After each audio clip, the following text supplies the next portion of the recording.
'Cause I have seen your faithfulness, my fortress, over and over. Yes, thank you, Jesus. I have known found in yours. I have the strength found in your grace. Your faithfulness, my fortress.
exceedingly, God abundantly, more than we ask or think.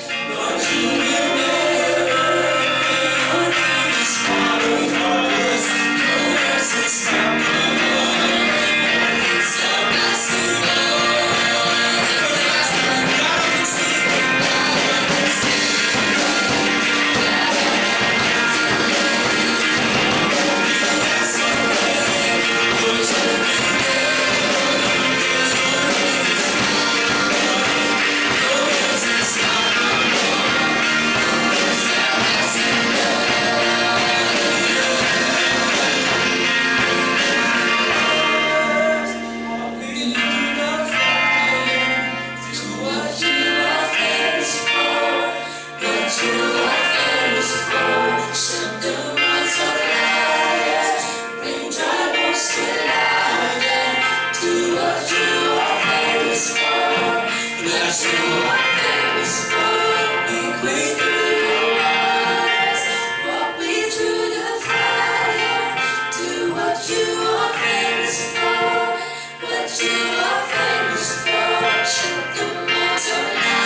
Father God.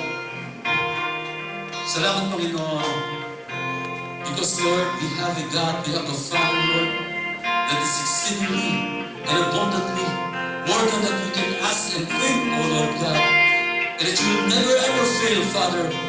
That your name is so powerful, that your word is unstoppable, Lord God. And all things are possible with you, Father God. That you can even make us through the waters, Lord. Oh, yes, Lord God. Salamat, Panginoon. That is our God, that is our Father. Hallelujah. Lord, sa bagay ito, Panginoon, wala po kami mga pinataas sa aming kalagitnaan. Kundi ikaw lamang, Panginoon. We honor you, Father God, and praise you, Lord. Hallelujah. We thank you, and we honor you. We give you all the glory, Father, in Jesus' mighty name.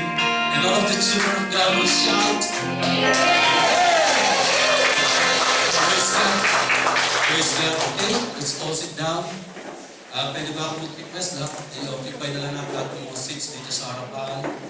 Okay, para magandang tignan. Yan, sige po, yan. Alright, para balansin tayo, fill up all these empty seats here. Yan, okay, sige, settle down. Alright. Okay, praise God. What a good song, very nice song.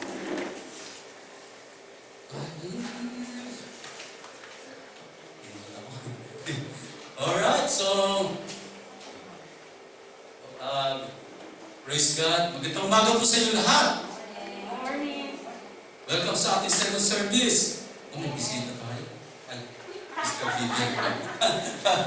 Sa si Mama Lisa. Namiss namin kayo, ha?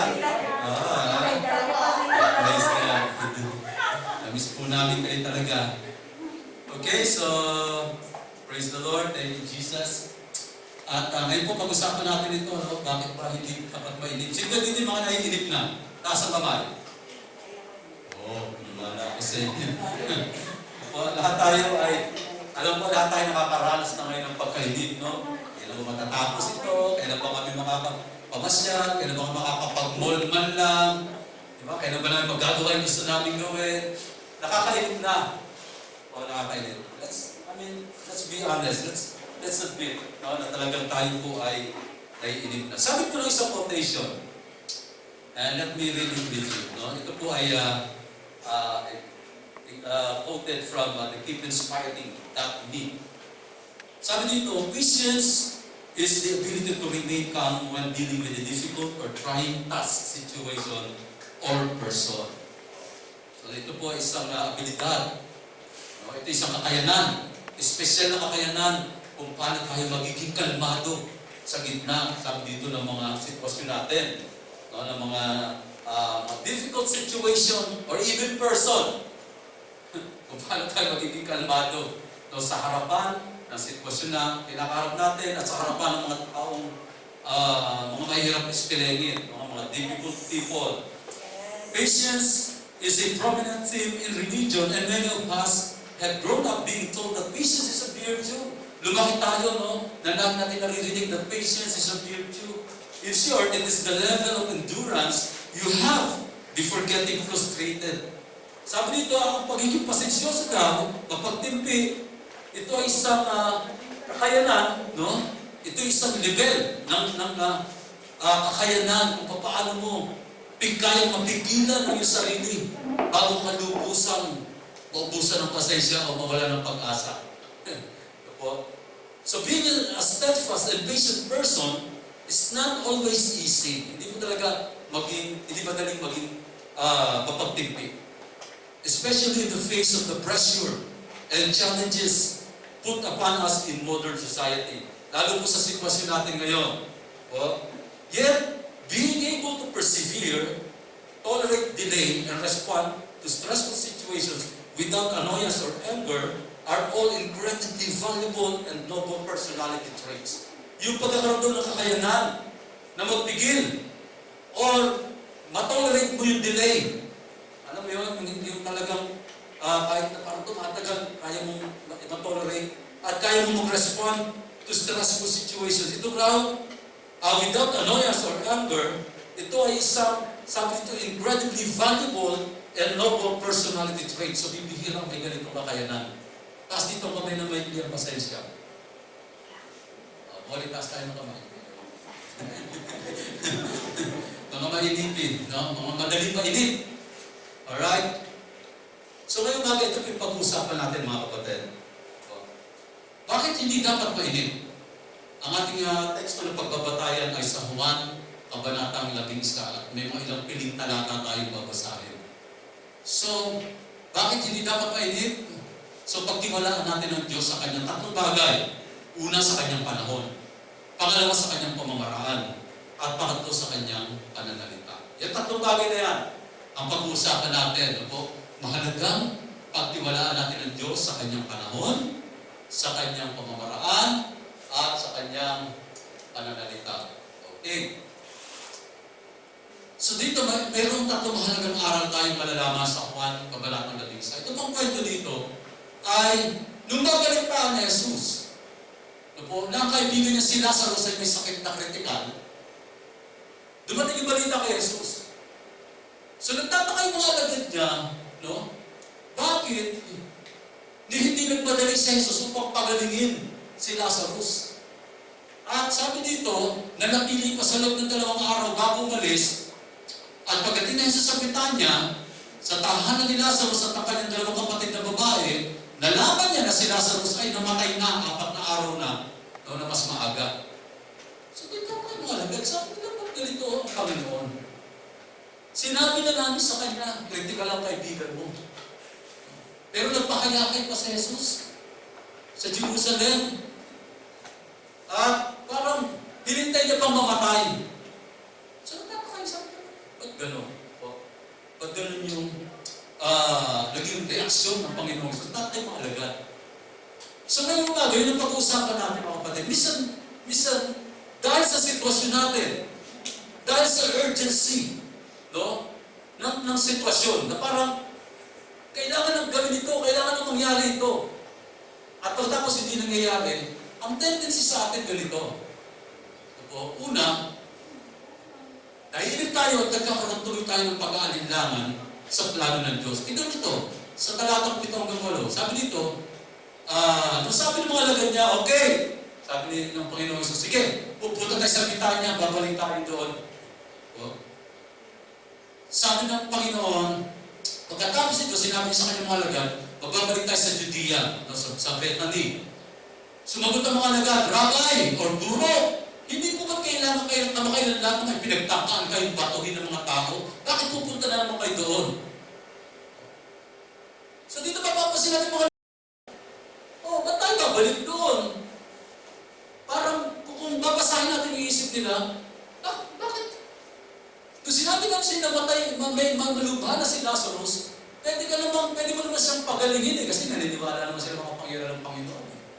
Ba't kailangan pa natin bumalik?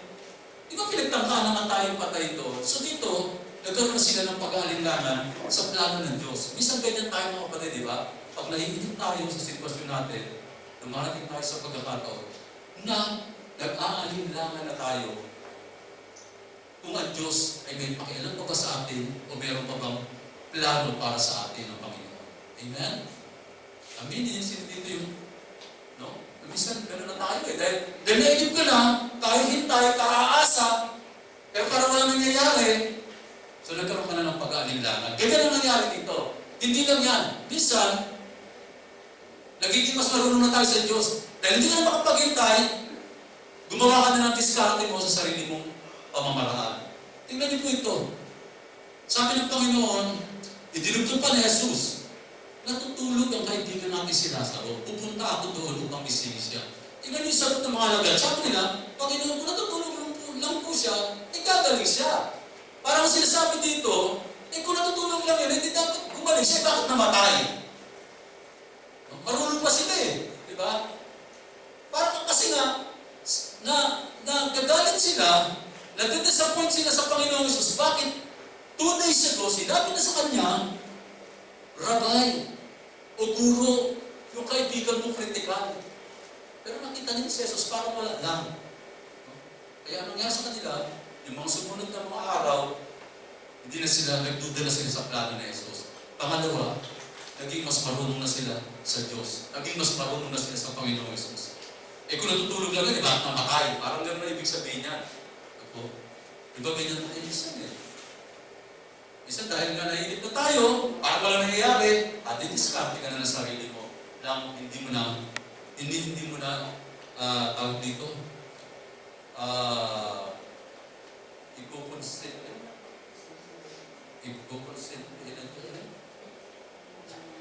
hindi mo na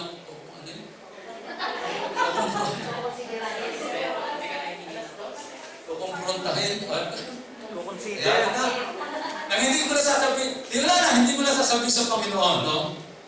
Gagawa ka na ng diskarte mo. Ano pa? Ano pa ang tendency natin pag nahinip tayo? Ito matindi, pinakamatindi sa lahat.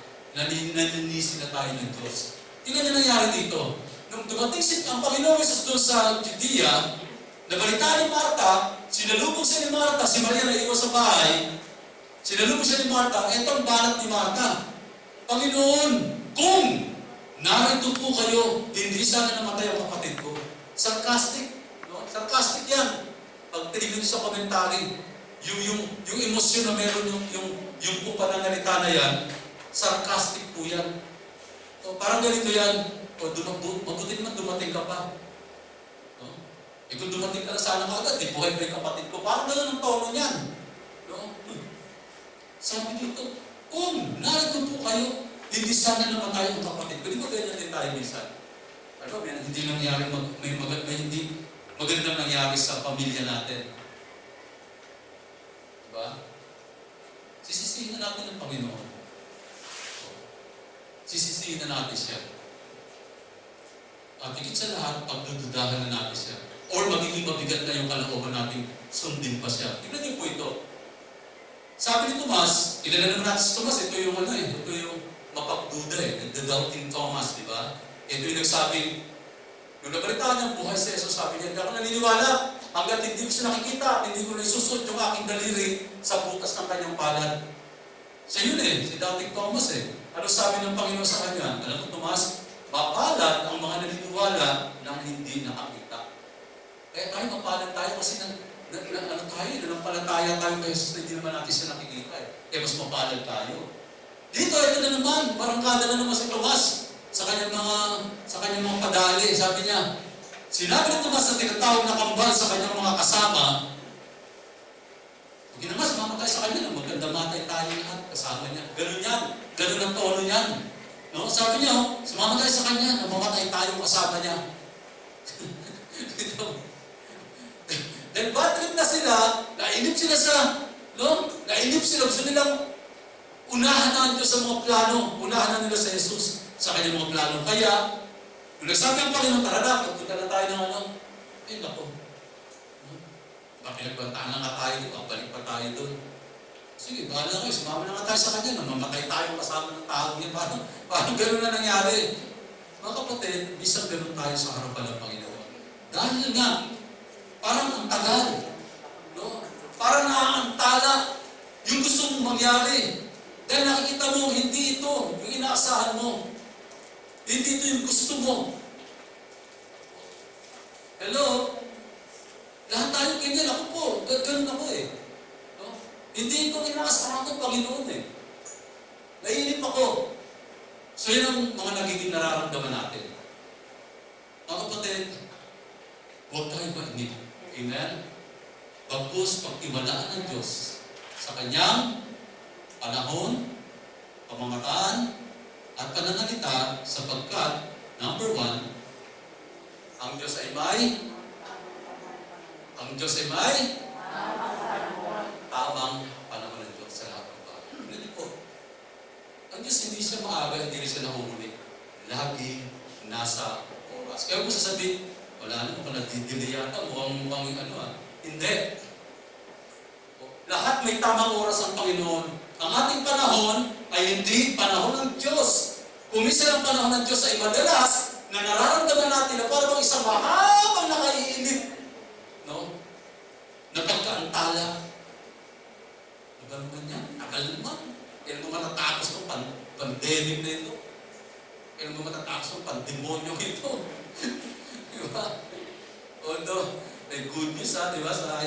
Nag-release ang IATF na endgame for the Delta variant. And we can expect happy Christmas. Sabi nila, kung tuloy-tuloy yung trend kasi bumababa no?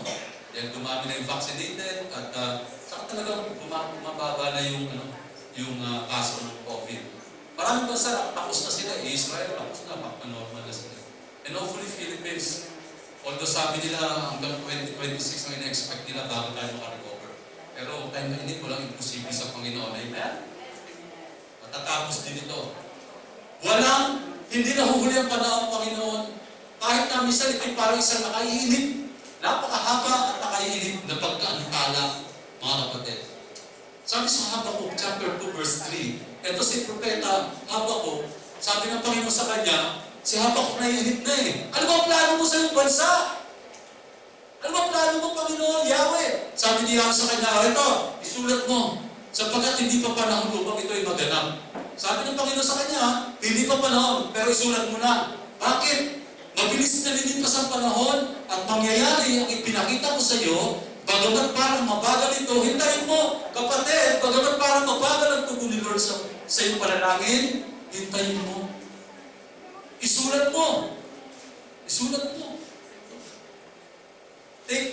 Let's take this verse literally. Let's write. Isulat natin ano may inaasahan natin sa Panginoon. Bagamat parang mabagal ito, hintayin mo. Pero ito malupit. Tiyak na mangyayari at hindi maaantala ito. Mga kapatid, simulan na natin magsulat ng mga pangarap natin sa buhay. Yung mga inaasahan natin, Lord, number 1, ito po yung expect ko. Pagtatapos ang anak sa pag-aaral, bibigyan mo pa ng pang-quiz tuition fee. Number 2, number 3, number 4, magugulat ka na lang isang araw sa tamang panahon ng Panginoon kasi may tamang panahon sa lahat ng bagay. Diba, lagi ko mga tinetestimony sa inyo, ay parang nagiging mayabang na ako patungkol sa mga anak ko. Sa totoo lang po, kung kami na mag-asawa, hindi namin mapapaaral mga anak namin. To be honest with you, mga kapatid, kung kami lang po, wala akong trabaho eh. Wala naman akong sweldo. Ano ba naman yung sweldo ng isang private school teacher? Pero sa awa ng Panginoon eh. Sa biyaya ng Panginoon. And 20 years ago, maybe 15 years ago, I started to write. Sabi ko, Lord, itong gusto kong mangyari. Sabi ko, pag 40 years old ako, tatanda ako masinulat ko eh. Pag 40 years old ako, pagkaloko ko magpapastor ako, i-ordain mo ako. So at the age of 40 years old, I was ordained na pastor. Tapos sabi ko, sa next na 10 years ko, from 40 to 50, sabi ko, Lord, bibigyan mo ako ng at least 2 church. So, number 1, ito. Pag 40 years old ko, 42 years old yata ako, nung nandito ako sa Port Saints, nagkaroon ko isang church. Tapos, nagkaroon ako ng pangalawang church. That's in 10 years ko, 40 hanggang 50. Ngayon, sabi ko naman kay Lord, sinulat ko naman, Lord, itong 50 to 60 ko, sabi ko, bibigyan mo ba uli ako ng isang church? 26 na ako. Wala pa akong isang pang church. Until, nung nakaraan, I was inano ko ni Pastor Jeff, sabi ni Pastor, alam mo ba yung church dito na inanuhan natin? By house church na. Nagagaling na kami. Yung sinimulan natin nila David, Ferris. Anytime po na-lead new church na to, magpadala ka na ng pastor dito, and ibibigay namin ito sa inyo, sabi ng mga taga-Assemblies of God. So, ibig sabihin, meron tayong church, so kung meron na tayong padadalang magpapastor talaga, na dapat marunong magsalita ng aklanon. Yun lang, sabi ko. Wala. Sino padadala ko? Si Luwil, wala yung ano to si Luwil, ilonggo ito eh. Di ba ito? Pwede naman, di ba? May intelligent na ang aklanon, di ba? O, buntol. Manalangin ka na. Bones. Diba? So anytime. So sabi ko nga, Lord, thank you so much, Lord. Nakikitak talaga eh. Yun nga, 15 years ago, nag-aalala kami, paano pagkatapos mga anak namin. Pero sabi ko, ang alam niyo lagi yung pinangahawakan, nung nagpastor ako, wala akong trabaho, sabi ko, hindi ako nag-volunteer. Na Lord, gusto mo pastor, pagpastorin hindi. The fact that I found myself, kung nasaan ako nandun ngayon, ito po ay divine appointment. Hindi ako nag-volunteer. Ibig sabihin, dahil nandito ako, ito'y kalooban ng Panginoon, and the Lord will provide everything. Ano yung sabihin mga kapatid? Kapag ikaw, nanatili ka sa Panginoon, listen to this is very important. Ladies and gentlemen, pag ikaw nasa Panginoon ka, nasumpungan mo yung sarili mo, kapatid, magpakasaya ka na. Kaya ka nandiyan dyan, niloob ni Lord na nandiyan dyan ka, at may plano ang Panginoon sa'yo, hindi ka niya pababayaan. Fast forward, after 15 years, nagulat na lang ako talaga eh. Wala akong pwede pagmalaki kasi talagang lahat sa Lord ang kapurihan eh. Kasi hindi ko kaya pag-aralin. Hindi namin kaya pag-aralin mga anak namin eh. And now we are praying for Molly na maging dental surgeon. Yun ngayon ang aking pinapanalangin. Kaya parang ayaw na naman. Sabi mo sa inyo, mainipin eh. Iba naman ang gusto ngayon. May aviation pa ako narinig. Gusto mo, no? Gusto maging aviador na babae. Hindi mo maabot.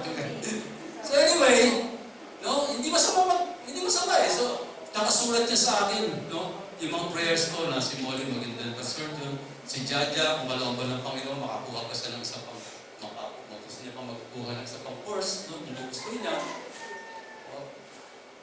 At kapag-start na rin siya ng work dun sa home, niya. Dito, work from home niya. No? May naklera siya, nagbigay na ng padalangin niyo po kami kasi ang starting ni Jaja, starting 28 yata, no? Ano ba? 25 ba? 25? O, diba? Sana ko umpisa na para makabili na ako ng Laki-laking moto. May ganun eh, no? Joke lang po yan. Alright, ba't ako napunta doon? Mga kapatid, isulat mo na. Sabi ni Habakuk, isulat mo to. Sapagkat tiyak na mangyayari ito. Amen? Ano pangarap mo? Ate Ella, sa iyong buhay, sulat mo na. Sulat mo sa puso mo. Nox naman. Sulat mo na. Hindi mangyayari. Sabi ito, tiyak na mangyayari at hindi makakantala. Kaya bakit matuwid na pagtiwalaan ang timing ni Lord? Bakit matuwid? Bakit pa kailangan? Bakit ba hindi tayo pwedeng magkamali sa pagtitiwala sa panahon ng Diyos? Number one, sapagkat ang Diyos ang lumikha ng oras at panahon. At ito ay kanyang kontrolado at pinamamahalaan. Tingnan niyo ito. Ang Diyos ang gumawa ng panahon eh. Tinawag niya yung liwanag na umaga, tinawag niya yung dilim na gabi. Siya may kontrol ng panahon, mga kapatid. Bakit mag-aalala ka kung parang tumatagal ang iyong panalangin? Huwag kang mag-alala. Magtiwala ka sa timing ng Panginoon. Sapagkat ang timing niya, hindi nauuna, hindi nauuli, hindi naantala. Laging perfect timing. At pag binigyan ni Lord, yung hinihingi mo, sisiguraduhin niya na meron ka pang enough na panahon para ma-enjoy ito. Hindi ako naniniwala, ibibigay ito ni Lord na, alam mo, binigyan ka nga ng kotse, hindi ka naman makapagmaneho. Binigyan ka nga naman ng pera, pero kailangan mo mag-diaper na. Hindi ako naniniwala ng gano'n. Hello? Mamaya malalaman kung bakit. Kasi minsan tinutultukan na natin yung pangyayari sa buhay natin. Listen to this. Ipasok natin ito sa puso natin, sinasabi ko mga kapatid. Because this is, this is faith. Amen? This is faith. Ang Diyos ang lumikha ng panahon, kontrolado niya. Kaya matuwid lang ang pagtiwalaan natin ang Panginoon sa kanyang panahon. Pangalawa, sapagkat ang Diyos ay gumagalaw at bumabatay sa isang pangwalang hanggang tala-arawan. Iba ang kalendaryo ng Panginoon sa atin. Kung sa atin parang yung 5 years matagal, sa Panginoon hindi po. Iba ang panahon niya. Huwag tayo mainip. Minsan nakakainip sa atin, pero lagi may perfect timing, uulitin ko, ang Panginoon. Iba ang kanyang panahon. Iba ang kanyang tala-arawan. Iba ang kanyang kalendaryo kaysa sa atin. Wow! Oops. Wala yung ano ba? Sabi dito sa awit, Panginoon naming Diyos, ikaw ang aming tahanan. Buhat pa ng simulang lumitaw ang aming angkan. Wala pa ang mga bundok. Hindi mo pa nilalalang. Hindi mo pa nililikha itong buong daigdigan. Ikaw noon ay Diyos na. Pagkat ika'y walang hanggan. Wala pa yung, hindi pa nililikha ang mga bundok. Wala pa ang lahat ng nilikha. Siya ay nandoon na.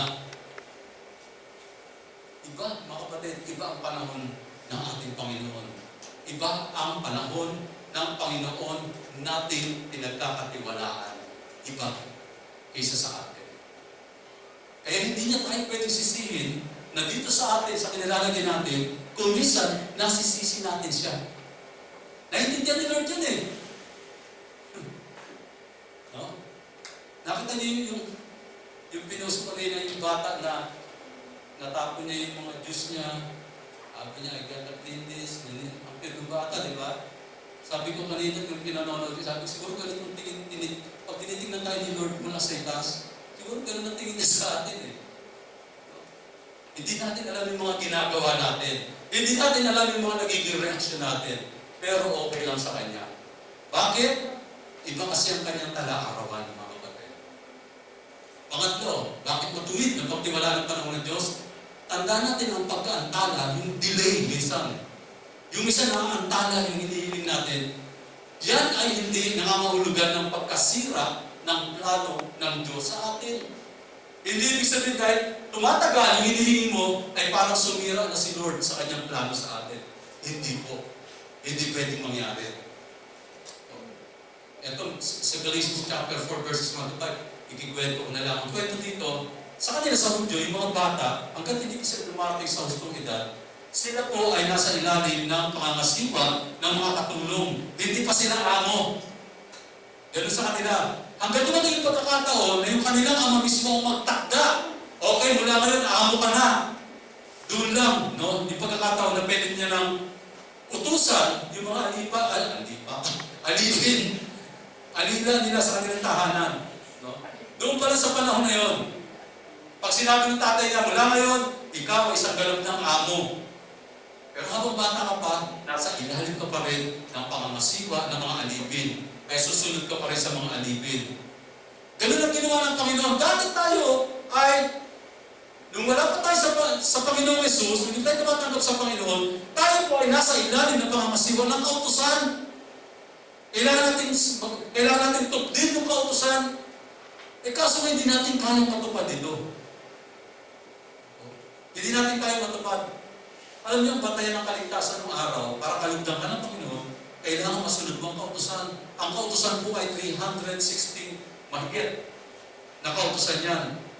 In-encapsulate sa 10, ginawa 10 sa 10 Commandments. Ginawa 10. Yung 10 ginawang 2. Love the Lord your God and love other people. Ginawang isa na lang. Love the Lord your God with all your heart, soul, and mind. Kasi pag mahal mo ang Diyos, with all your heart, mind, and soul, lahat, kasunod na lahat yun eh. Gagawin mo na lang yung 360 man eh. Para pero walang makatutupad. Kahit yung isa na lang na yun eh. Madaling sabihin, mamahalin ko ang Diyos ng buong puso, isip at kaluluwa, pero mahirap gawin. Kaya talaga tayo mga kapatid, hindi tayo maliligtas. Lahat tayo talaga papuntang impyerno. But, for God so loved the world. Ito na yan. Ngunit na sumapit ang tamang panahon, isinugo ng Diyos ang kanyang anak na isinilang ng isang babae at namuhay sa ilalim ng kautusan. That's why Matthew chapter 2 verse 10, Jesus said, I am the fulfillment of the law. Kaya nung tinanggap ko sa puso mga kapatid, parang tinupad mo na rin, parang na-fulfill mo na rin ang commandments. Dahil kay Jesus Christ. Kaya naging matuwid tayo sa harapan ng Panginoon. So yun ang ibig sabihin nito. Kahit parang tumatagal, no? Huwag tayo mainip, halimbawa yung bata, kung nainip siya, gusto niya na maging amo agad, hindi pwede. May tamang panahon na itinakda ng Ama na pagdating ng araw siya magiging amo na rin. Ang pinakikita natin mga kapatid, minsan naantala. Nangyari din na kay Abraham. Nangako ang Lord na magkakala kayo. Pero hindi sila nagkaanak eh. Agad-agad lumipas pa yung ilang taon. Pinangakuan si Abraham, 90 anos siya. Nanganak si 90 years old si Sarah. Nanganak si Sarah 100 years old. Ang tagal ng pangako. Kaya in between, nainip si Sarah sa si Abraham. Sabi ni Sarah, mukhang wala niya natin pangako ni Lord ni bossing O nga eh, sabi naman ni Abraham, bakit gagawin natin eh? Kailangan na magkaanak eh. Yung katulong natin si Agar, buntisan mo na lang. O nagkaanak siya kay Agar. Ano nangyari? Pinanganak si Ishmael na naging, sabi doon sa Bible, si Ishmael ang naging sakit ng ulo ng kanyang mga kapatid. Doon nanggaling ang lahi ng mga Islam kay Ishmael. So makikita natin, bakit? Nainip sila, kala kasi ni Abraham sa Sarah, nasira na yung plano ng Diyos. Sa buhay natin mga kapatid, minsan nakala natin, nasira na ang plano ng Panginoon. Amen? So ano dapat natin gawin habang naghihintay tayo sa panahon ng Diyos? Sa paghihintay natin sa panahon ng Diyos, dapat ay, number 1, anong dapat natin gawin? Huwag tayo mauna. Huwag natin unahan. Minsan una-una tayo eh. Minsan adilantado tayo. Dahil nga hindi ka makapaghintay, naiinip ka, inuunahan na natin si Lord. Tignan natin yung awit 27:14. Sabi dito, mag-antay ka sa Panginoon, at habang naghihintay ka, ano yung payo? May kolon eh. Maghintay ka sa Panginoon, habang naghihintay ka, ikaw ay magpalakas at magdalang tapang ang iyong puso. Oo, umasa ka sa Panginoon. Magpalakas at magdalang tapang ang iyong puso habang naghihintay tayo. Ibig sabihin dito mga kapatid, habang naghihintay tayo, alam ng Panginoon na sa paghihintay, meron talagang agony, meron talagang pain, meron talagang affliction, meron talagang disappointments habang naghihintay tayo. Yung mga elementong yan, ang kasama sa paghihintay. Kakambal ng paghihintay, ang pagkainip. Kaya ang tendency, mauna ka na. Magpa-fast forward ka. Pero sabi dito, magantay ka. At habang naghihintay ka, magpalakas ka. Kaya mga kapatid, habang nandito tayo sa sitwasyon na ito, magpalakas lang tayo. Amen? At ang gawin natin, magdalang tapang ang iyong puso. Be strong in the Lord. Amen? Kaya maganda yung natutunan natin sa mga Pilipino eh. Laban lang. Walang sukuan. Amen. Parang yung sapatos ko. Tinalihan ko ng alam ko. Tinalihan ko. Sabi ko, wag ka mo nang bibitaw. No, wag ka mo nang bibigay. Baka, ano pa naman yun, Manila Memorial eh. Puro mga taga-America yung mga, pag-akbo ko, maiwan yung swedas eh. Ginawa ko para surbol. Tinalihan ko muna ng alam ko eh. No? Sabi ko, wag ka mo nang bibitaw ha, wag ka mo nang bibigay, mapapahiya tayo. Ay, hindi naman, ay sunod pa hanggang ngayon. Kapatid, di ba? Magdalang tapang ang iyong puso, magpakalakas tayo. Kapatid, kayo mga tayo mga nangihina na. Alam mo no, talagang ito pala, alam mo, karamihan talaga ng mga nagkakasakit ngayon, yung mga ibang namamatay ng atake, aneurysm, mga ano, yung tawag dito, stroke. Karamihan hindi nabunga ng COVID eh. Kung ay sa survey talaga, hindi na sa COVID. Because of anxiety. Yan ang ngayon ang itinasasakit ng mga tao. Anxiety. Depression. Mga kapatid, ulitin ko po, magpakalakas tayo. Amen? And magdalang tapang ang iyong puso. Pasalamat tayo, wala tayong sakit. Wala tayong sakit. Yun lang na wala tayong sakit.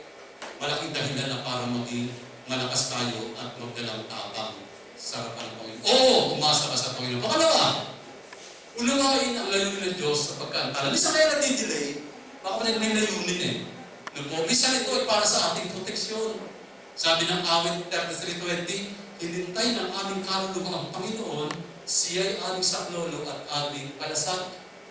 Minsan proteksyon natin yun. Kasi alam ng Panginoon kapag ka agad-agad, no? Kapag kayo gusto natin na mangyari agad-agad, pwede ikapahamak natin eh.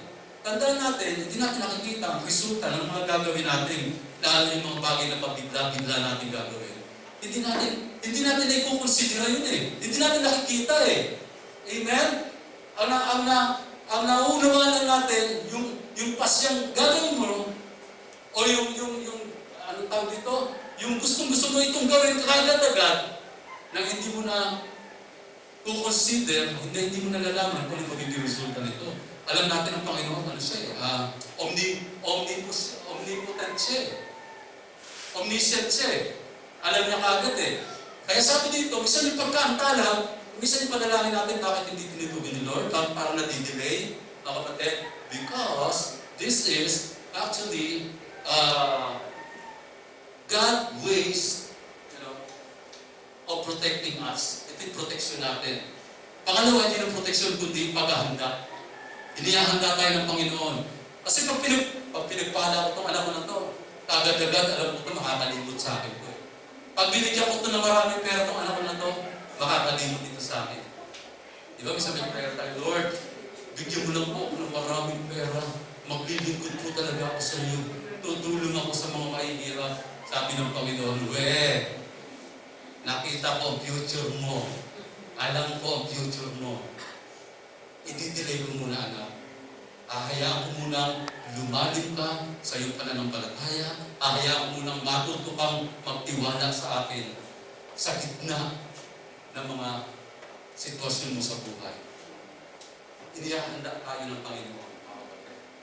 Itong sitwasyon natin, minsan pang nadidelay, alam mo namang right, nasa right standing ka before God, and yet parang nadidelay lahat. Kapatid, inihahanda ka ng Panginoon sa lalong mas mainam na pagpapalangaan niya para sa iyo. At yung pagkantala, yung delay, isang direction din ng Panginoon yan. Sabi ng awit 25:4-5, ituro mo sa akin ang iyong mga daan, O Panginoon. Ituro mo sa akin ang iyong mga landas. Patnubayan mo ako sa iyong katotohanan. at ituro mo sa akin sapagkat ikaw ay Diyos na aking kaligtasan, sa iyo'y naghihintay ako buong araw. Ito maganda. Habang naghihintay tayo sa Panginoon, mga kapatid, at parang nadidilay-dilay siya, ang gawin natin, lalo nating sabihin sa kanya, Panginoon, ituro mo sa akin ang daan. Ituro mo yung tamang direksyon sa akin. Opo? So yun ang dapat natin gawin na paghihintay. So number 1, ang Diyos ay may tamang panahon. Pangalawa, ang Diyos ay may tuwid na pamamaraan. Opo? Okay, maganda. 5 minutes. Ang Diyos ay may tuwid na pamamaraan. Sabi ng Isaiah 55:8-9, sapagkat ang aking mga pag-iisip, sabi ng Panginoon ang aking pag-iisip ay hindi ninyong mga pag-iisip, o ang inyong mga lakad ay aking mga lakad, sabi ng Panginoon. Sapagkat kung paano ang langit ay lalong mataas kaysa sa lupa, gayon ang aking mga lakad ay lalong mataas kaysa sa inyong mga lakad, at ang aking mga pag-iisip kaysa inyong mga pag-iisip. Mga kapatid, ang layo! Ibang-iba ang paraan ng Diyos sa gusto natin, sa paraan natin na gusto mangyari. Bisa akala natin, ito talaga yung eksaktong kailangan ko. Ito yung nakikita kong parang talagang kailangan ko. Lord, talagang sure na sure ako, ito talaga ito yung the best na pangangailangan ko for the moment. Ito talaga. Pero mga kapatid, bisan hindi. Akala mo lang. Kasi iba talaga. Sabi ko kung paano ang langit ay lalong mataas kaysa sa lupa. Ganoon kalayo ang paraan mo sa paraan ng Diyos. Ganoon kalayo ang pag-iisip mo sa pag-iisip ng Panginoon. Tignan natin yung talata natin. Sabi dito, nung nagkalataan ni Marta, tignan nyo, hindi lahat ng inisip kasi natin ay dapat gawin ng Diyos o na dapat gawin ng Diyos ay gagawin niya.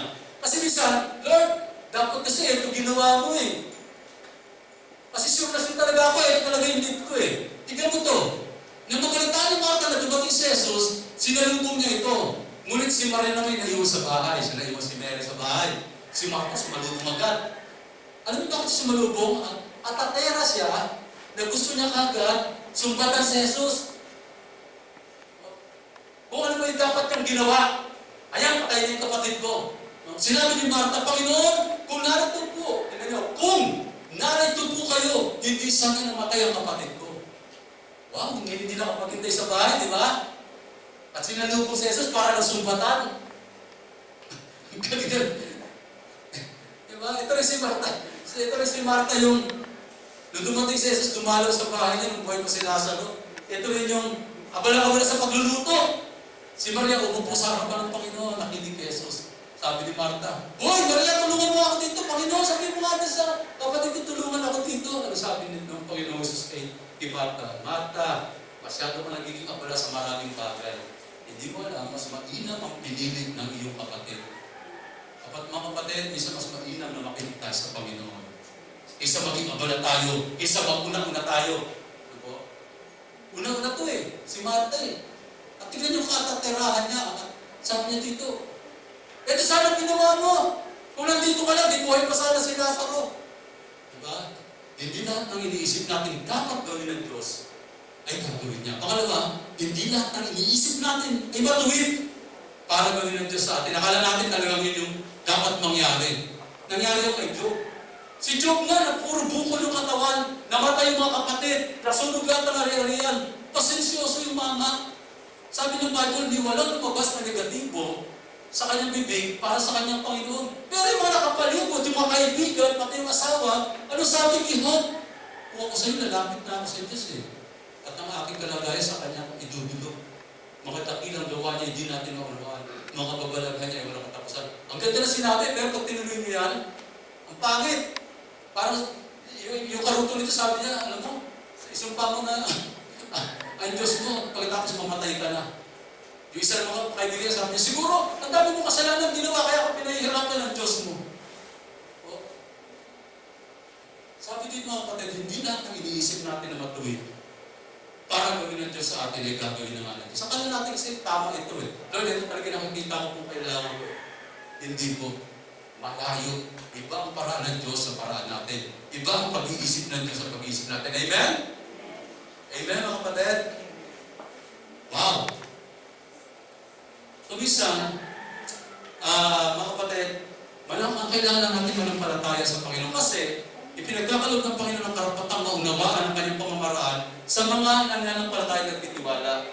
Maintindihan natin ang lahat, kapatid. Listen to me. Maintindihan natin lahat ng nangyayari sa buhay natin. Maunawaan natin lahat yun. Kailan? Kapag tayo'y nagtiwala at nanampalataya sa Kanya. Magtiwala lang tayo. At the end of the day, we will be realizing that everything is really ways of God, no? Paraan ng Panginoon para sa atin. Kasi nga, minsan yung delay, yung pagkaantala is for our protection. Sometimes it's a preparation ni Lord para sa atin. Amen? Preparasyon ng Panginoon. Kasi pag linis ka ni Lord ngayon, tsak makakalimot ka eh. Kaya hinahayaan mo na ni Lord. So number 1, bakit dapat natin pagtiwalaan ng Panginoon? Bakit hindi pala tayo dapat mainit? Ano yung dahilan? Number 1, ang Diyos ay may tamang panahon. Kaya hindi tayo dapat mainit, mga kapatid. Pangalawa, ang Diyos ay may tuwid na pamamaraan. Mas matuwid naman yung paraan kaysa sa atin. Yung pinaka-the best na paraan na naiisip natin. Name it. Ano yan? Ano yung pinaka-the best na paraan mo? Halimbawa, sitwasyon mo ngayon.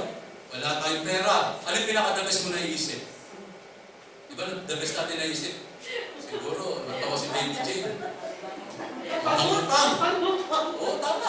Nagiging honest lang. Kaya mag-abroad, di ba? Hindi na sa birth certificate nagka-problema si Baby Jane. Wala na rin ito. Baka nasa Qatar na rin ito. Nasa Riyadh na rin ito. O nasa Dubai na rin ito. Di ba? Gagawa ka ng paraan eh. Pero mga kapatid, tandaan natin, ang Diyos ay may tamang paraan. Kaya mahalagang hindi ko isip salita ngayon, hindi ko konsultahin. Yun! Konsulta pala. Consult pala sabi mo. Oo. So, mahalagang konsultahin natin ang Panginoon sa kanyang pamamaraan. At panghuli-huli, ang Diyos ay may tunay na panghuling salita. Ang final say, sa kabila ng mga katarantahan nila Maria, nila Marta, at sa kabila ng lahat ng pagdududa ng mga alagad, sa lahat ng nasayang lahat, yung kanila mga pakikipagdiskusyon sa Panginoon, yung sarili nilang paggawa ng paraan, sa kanilang pangunguna, sa mga paninisi, nasayang lahat because at the end of the day, it was still the word of Jesus that has the final say. Amen? Sa buhay natin mga kapatid, kahit ano man ang sitwasyon natin, huwag na tayo magreklamo kasi masasayang lang. I tell you, mga kapatid, masasayang lang. Mangungursubi ka lang. Dadami lang ang puti mong buhok. Babagsak ang balat mo, ang magsasag ang balat mo. Bibilis ang pagtanda. Lalabas ang iPod mo. Kagad. Ano po? Huwag natin sayangin. Huwag tayo mainip. Amen? Pagtiwalaan natin ang Diyos sa kanyang panahon, sa kanyang pamamaraan. At pangatlo, tandaan natin na ang Diyos ay merong huling pananalita. Hallelujah. Gaano mo kahirap o imposible ang sitwasyon? O gaano kahirap man ang nararamdaman mo? Parang walang sagot? Parang walang tulong na darating? Parang walang pag-asa? Tutulungan ka ng Diyos dahil siya at sa Kanya lamang ang huling salita. Ito matindi, listen to this, yung huling part ng sinulat ko. Kung minsan ay tinutuldukan mo ang buhay mo kung saan ilalagay ng Diyos ay tuwid. Si Lord minsan tuwid lang pero yung tinuldukan mo na, ano ibig sabihin?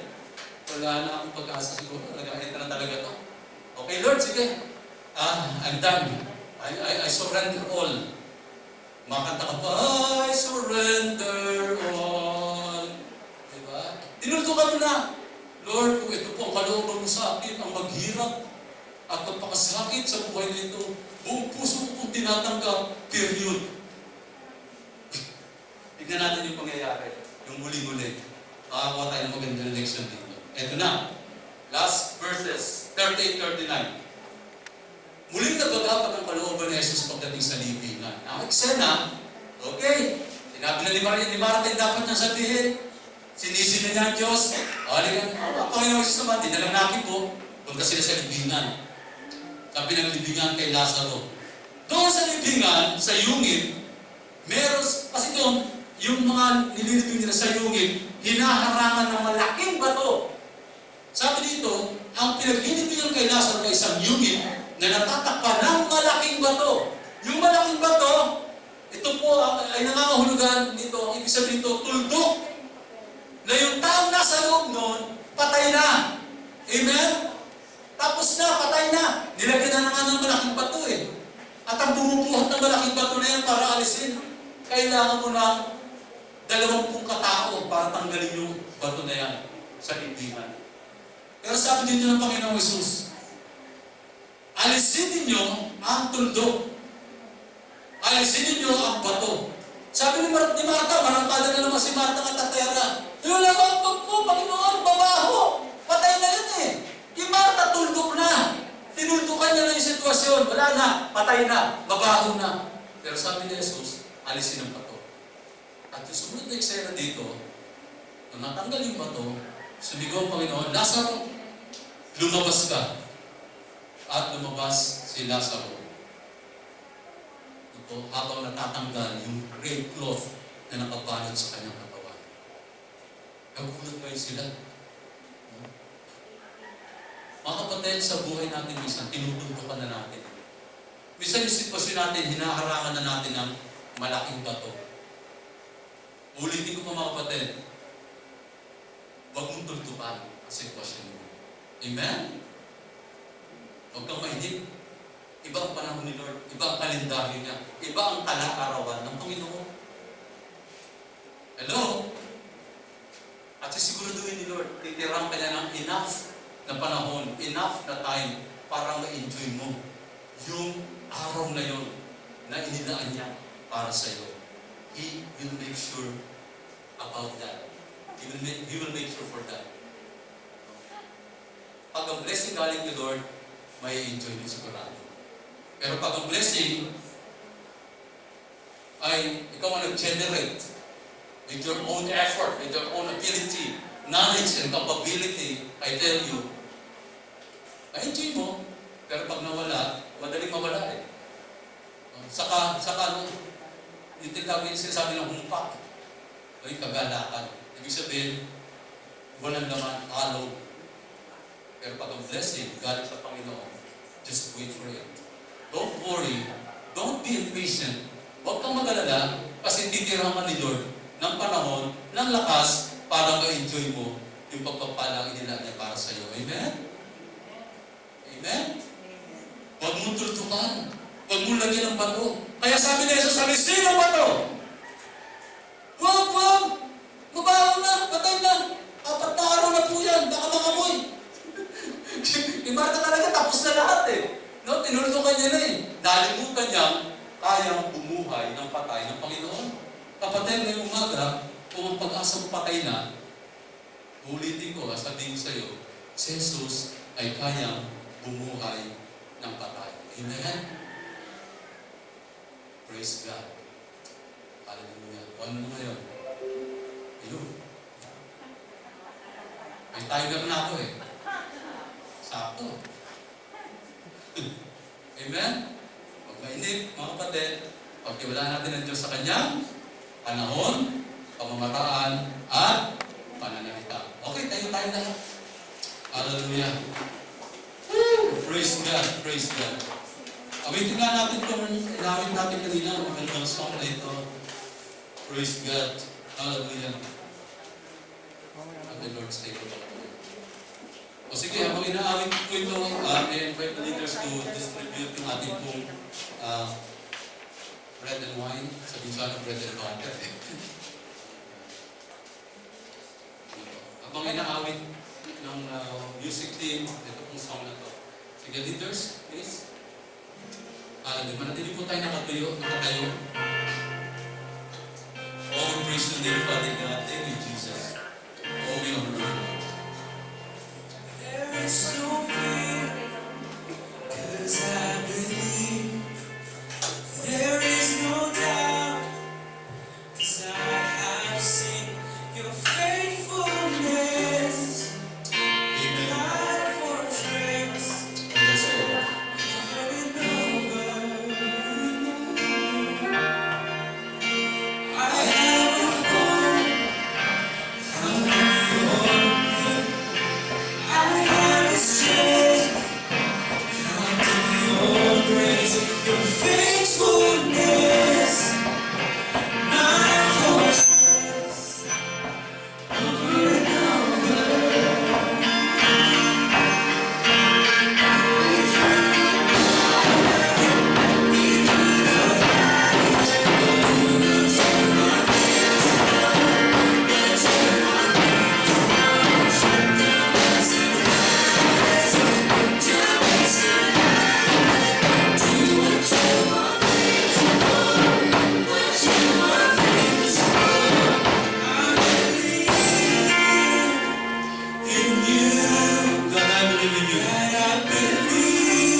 Pagkatapos magpasalamat sa Ama,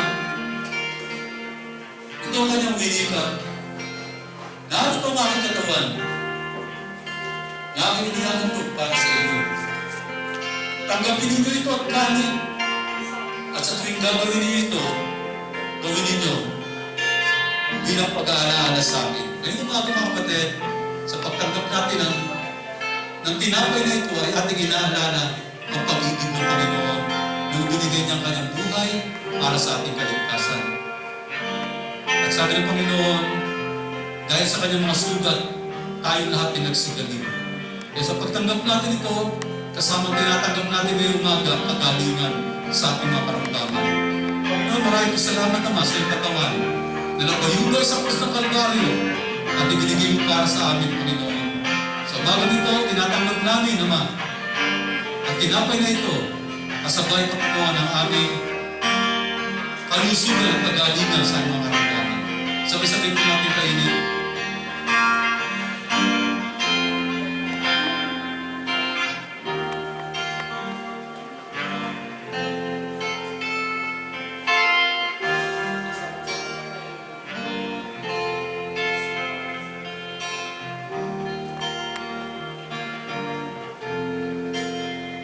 Pagkatapos ng hapunan, kinuha na Jesus sa saro. At ito'y kanyang itinaas at nagpasalamat sa Ama. At pagkatapos binigay sa kanyang mga alagad na ang wika, narito ang saro ng bagong tipan, ang aking dugo, na humuhugas at lumilinis sa inyong mga kasalanan. Inumin ninyo ito, tanggapin ninyo at inumin. At sa tuwing gagawin ninyo, gawin ninyong bilang pag-aalaala sa akin. Panginoon, maraming salamat naman sa inyong dugo na siyang tumigis doon sa krus sa Kalbaryo. Nahumugas sa amin, Panginoon, sa aming mga kasalanan. Kaya naman kami, Panginoon, ay naging malinis sa iyong harapan dahil sa kamatayan, Panginoon, at dahil sa dugo ng aming Panginoon Jesus.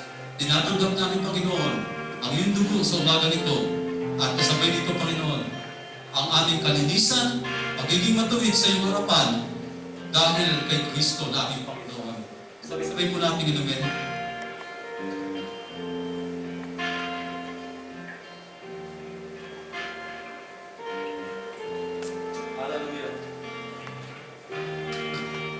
Okay, tayo may manalangin. Lord, maraming salamat sa iyong mga salita. Salamat, Panginoon. Maging sa banal na dugo at saka sa tinapay, Panginoon, na aming kong tinanggap ngayong umaga. Salamat po, Ama. At pinupuri ka namin, Panginoon, at pinasasalamatan sa iyong pag-ibig, pag-iligtas, Panginoon, na ginawa sa bawat sa amin. Maraming po salamat sa pangalan ni Jesus. Amen. Makakapula po tayo lahat at ihanda natin ang ating makaloob para po sa ating Panginoon.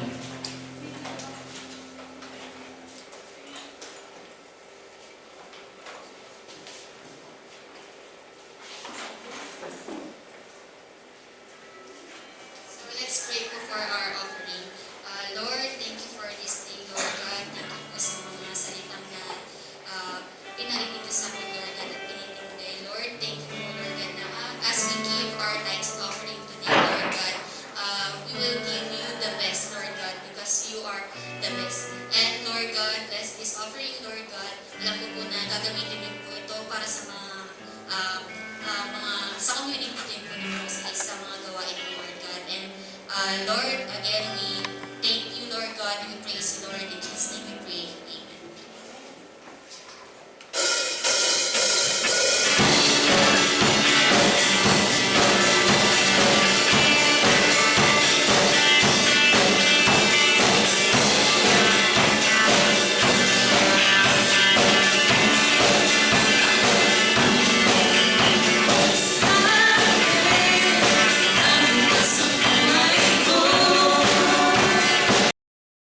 I'm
sponsor, Sister Esther Lumbre and family.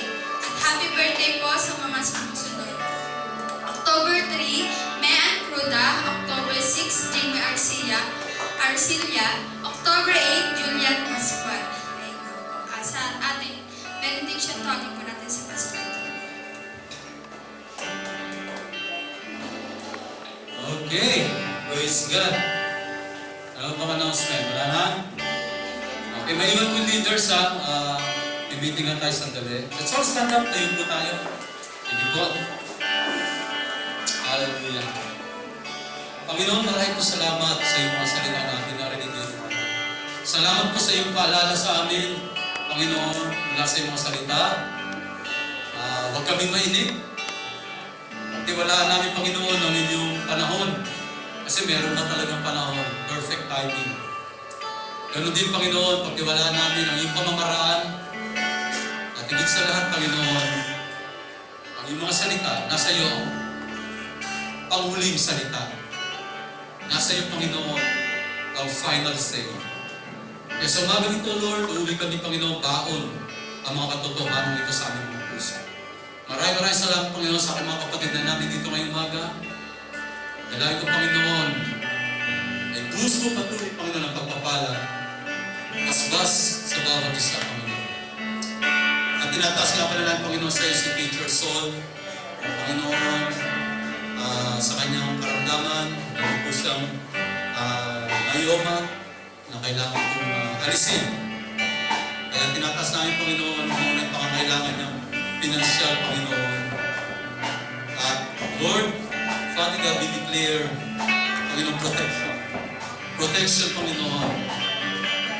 At sa anumang infection, Panginoon, sa karamdaman.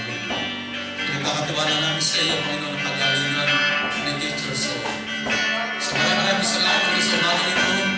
Lord, pinupuri na namin, uuwi po kami, Panginoon. May pag-alaman, pag-asa sa aming mga puso. Maraming salamat sa iyo po lahat ang mga ng kalulatian. And I speak blessing to each and every one, Father God. We honor you and we thank you, Lord God, in the mighty name of Jesus, our Lord and Savior. And everybody will say, Amen. Okay, God bless you guys. Good morning, good morning. Okay, bago tayo umuwi, paki-paskan niyo yung